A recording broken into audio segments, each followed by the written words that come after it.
Sciatica sciatica ये बीमारी सबसे कॉमन जो लक्षण होता है वो होता है पीठ के निचले हिस्से में दर्द होना।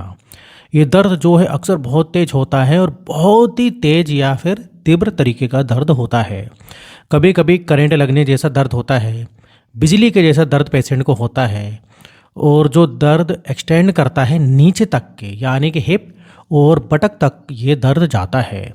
और ये दर्द जो है दर्द भी सुन्नता भी झुनझुनी भी पैर के नीचे के हिस्से तक पहुंचता है। पैर की जो उंगलियां होती हैं वहां तक ये दर्द पहुंच जाता है। और साइटिका के कारण पैरों में कमजोरी लगती है, पैर उठाने में पेशेंट को तकलीफ लगती है। जब पैर उठाए तो भी तकलीफ लगती है, चलने में कठिनाई का कारण ये बन सकता है। और पैरों की जो मांसपेशियां हैं, जो मसल्स हैं, उसमें अकड़न आ जाती है, ऐंठन आ जाती है।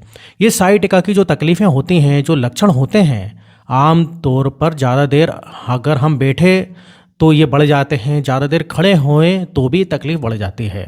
चलने में या कोई आप मूवमेंट करते हैं, कुछ जो है आप गतिविधियां करते हैं, उसमें भी ये तकलीफ बढ़ने लगती है।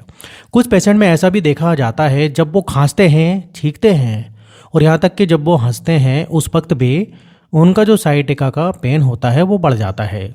इसलिए आज हम इस वीडियो में जानेंगे, पूरा सच जानेंगे साइटिका के बारे में कि ये होता क्यों है, क्या है इसका कारण, किस वजह से साइटिका की तकलीफ आपको हो सकती है। और साथ ही हम ये भी जानेंगे कैसे इसे पूरी तरीके से हम ठीक कर सकते हैं और कौन कौन सी मेडिसिन है या फिर होम्योपैथिक मेडिसिन के बारे में बात करेंगे जो साइटिका में बहुत ही असरदार हैं। और साथ ही साथ हम कुछ मेडिसिन के बारे में भी जानेंगे जो कि साइटिका में आपकी काफ़ी हेल्प करेगी। और एक चीज़ हम जानेंगे कि क्या आपको खाना चाहिए, क्योंकि डाइट का भी बहुत ही महत्वपूर्ण रोल साइटिका में होता है। इन बातों को भी इसी वीडियो में हम जो है जानेंगे।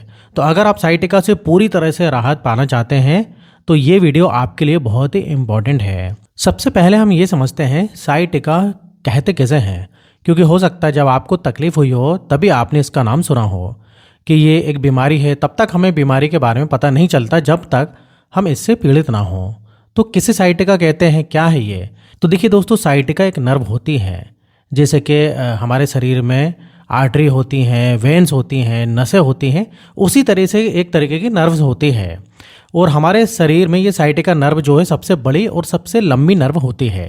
ये कहाँ से शुरू होती है? ये शुरू होती है स्पाइनल कॉर्ड यानी कि रीढ़ की निचली हड्डी से ये शुरू होती है, वहाँ से निकलती है और हिप जॉइंट, हिप्स बटक तक होते हुए पैरों के निचले हिस्से तक ये जाती है। अब इस नर्व का काम क्या होता है? इस नर्व का मुख्य काम जो होता है वो ये होता है कि आपके पैरों की जो मांसपेशियां हैं उनको संकेत देना, उनको सिग्नल देना। और पैरों तथा पैर की जो उंगलियां हैं उनकी जो संवेदनाओं को पहुंचाना। साइटिका जो है ये मेडिकल कंडीशन है। तो साइटिका नर्व के बारे में आपने जान लिया। अब समझते हैं साइटिका किसे कहते हैं। तो देखिए, जो नर्व है और उसी तरीके से इस नर्व में जब तकलीफ होने लगती है, दर्द होने लगती है, सुन्नता आने लगती है, झंझनाहट सी होने लगती है, इसे ही मेडिकल कंडीशन को हम कहते हैं साइटिका। अब साइटिका तो समझ गए, अब सवाल ये आएगा दिमाग में कि भाई ये होता क्यों है, क्या है इसके कारण।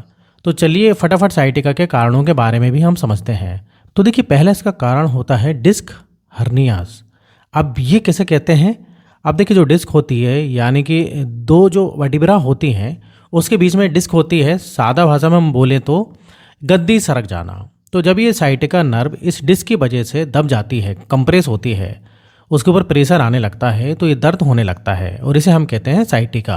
अब दूसरा इसमें कारण होता है स्पाइनल स्टोनोसिस, रीढ़ की हड्डी का संकुचित हो जाना, जिसकी वजह से भी जो साइटिका नर्व है उसके ऊपर दबाव बनता है और तकलीफ होने लगती है। तीसरा इसका कारण होता है स्पोंडिलोसिस। अब ये तब होता है जब रीढ़ की हड्डी आगे और पीछे की ओर खिसक जाती है।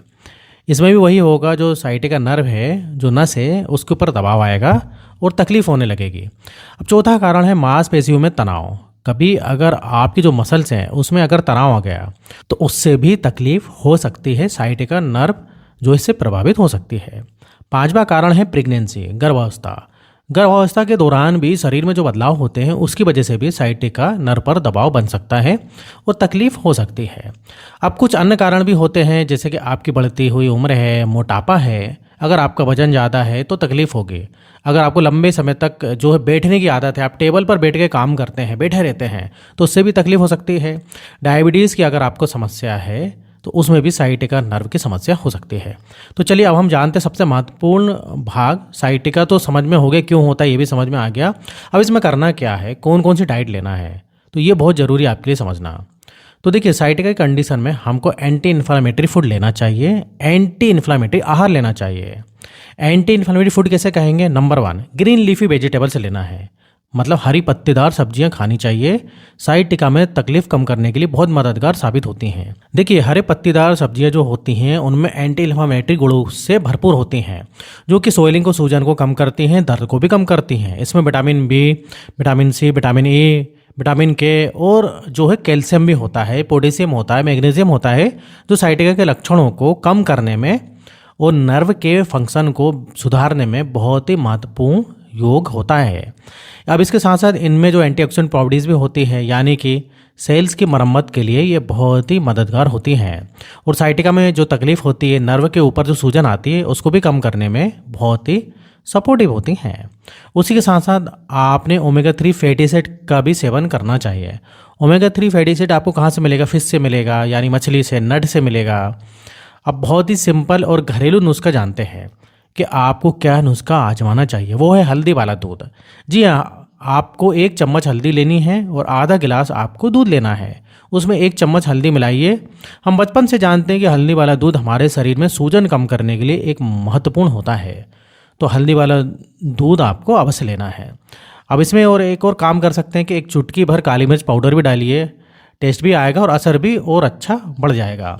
अब एक और सिंपल घरेलू नुस्खे के बारे में हम बात करते हैं, वो है अदरक का पानी। जी हाँ, आप जो है थोड़ा सा पिसा हुआ अदरक ले लीजिए, 1 चम्मच पिसा हुआ अदरक ले लीजिए और सुबह शाम इसको पानी में उबाल के इस पानी को आप पी सकते हैं। अदरक में भी एंटी इन्फ्लामेटरी प्रॉपर्टीज होती हैं जो आपकी तकलीफ कम करने में काफ़ी मदद करेंगे। लेकिन याद रखिए साइटिका का डायग्नोसिस करना, निदान करना बहुत ही ज़रूरी है। डायग्नोसिस जब आप करवाओगे तो आप इसको पूरी तरीके से ठीक हो सकते हो। अब देखिए बहुत सारी मेडिसिन होती हैं, इस बीमारी से पूरी तरीके से राहत आप पा सकते हो, क्योंकि टेम्परेरी पेन किलर आप लेते हैं थोड़े ही दिन के लिए, कुछ वक्त के लिए आपको अच्छा लगेगा, राहत मिलेगी, लेकिन परमानेंट क्योर ये नहीं है। देखिए अगर हम इधर कुछ मेडिसिन के बारे में बात करें तो होम्योपैथिक में बहुत सारी मेडिसिन है, एलोपैथी में भी है।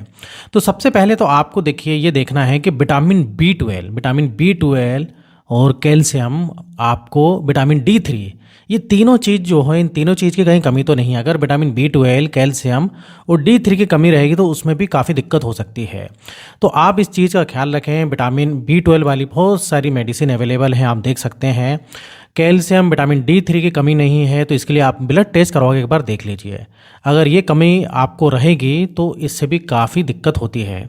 इसके अलावा बहुत सारी पेन किलर आती हैं, लेकिन वो पेन किलर को ज़्यादा लंबे समय तक नहीं लेना चाहिए। उसके लिए जो डिपेंड करता है आपकी क्या कंडीशन है, तो आप उसको डॉक्टर से जो है डॉक्टर को बताएं। और बहुत सारी इसकी फिजियोथेरेपी होती है, एक्सरसाइजेज भी होती हैं, जिससे कि आपको आराम मिल सकता है साइटिका में। और इधर देखिए आपको कुछ मैं एडवाइस दूंगा जो कि आपको फॉलो करना है। जैसे कि आपको एक ही जगह पर रेगुलरली जो है बैठे नहीं रहना है, आपको थोड़ी थोड़ी देर में ब्रेक लेते रहना है, क्योंकि रेगुलरली आप बैठे रहेंगे एक ही जगह पर तो काफ़ी दिक्कत हो सकती है।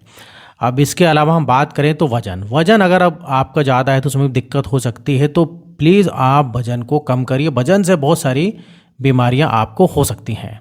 तो ये कुछ छोटी छोटी सी चीज़ें थी जिनके बारे में मैंने बताया है, जिससे कि साइटिका में आपको काफ़ी आराम मिल सकता है। तो इधर दोस्तों मेरा वीडियो खत्म होता है, और इस टाइप से अगर आपको और भी वीडियो देखना है हेल्थ और मेडिसिन से रिलेटेड, जो कि मैं डेली बनाते रहता हूँ, तो आप मेरे चैनल को सब्सक्राइब कर सकते हो अगर आपने अभी तक मेरे चैनल को सब्सक्राइब नहीं किया है तो वीडियो अच्छा लगे तो लाइक भी कर दीजिएगा। फिर मिलेंगे नेक्स्ट वीडियो में, जब तक आप बने रहिए देखते रहिए आपके अपने चैनल में नॉलेज फॉर केयर।